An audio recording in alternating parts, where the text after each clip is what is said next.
தமிழ்ல 3 நாக்கள் உண்டு இல்லையா? இந்த 3 நாக்கள் எங்க வரணும், எங்க எழுதணும் அப்படிங்கிற குழப்பம் இருக்கும்.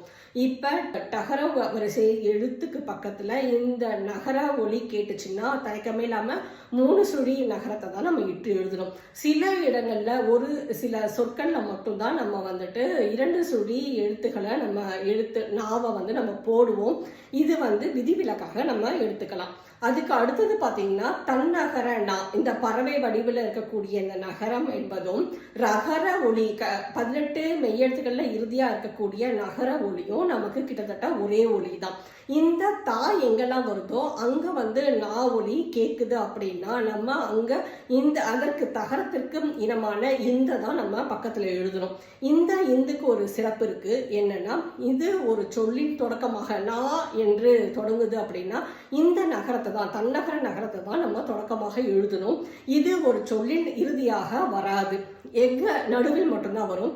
எங்க தாவரிசை எழுத்து வருதோ அதுக்கு பக்கத்துல இந்த நகரம் தான் வரும்.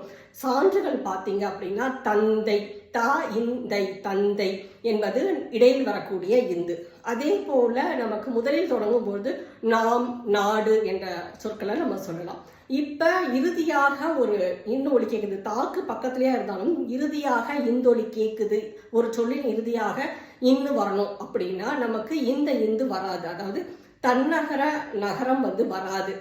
ஏன் வராது அப்படின்னா இது இனமா தானே இருக்கு, இது இனம் தானே இங்க வரணும் அப்படின்னு கேட்டா இது இறுதியில வராதுன்ற ஒரு காரணத்தினால நம்ம எதை எழுதணும் அப்படின்னா நகரத்தோடைய, அதாவது ரகரத்தோடைய நமக்கு அந்த நாருக்கு 2 சுழி நாருக்கு இல்லையா, அதை தான் நம்ம இடணும். தன் என்பது தா இன் என்பது 2 சுழின்னு தான் அங்க வரும். அதே போல ரகரம் எங்கெல்லாம் வருதோ அதுக்கு பக்கத்துல 2 சுழி நகரம் தான் வரும். இது ரன்னகர நகரம் என்றுதான் இதுக்கு பெயர்.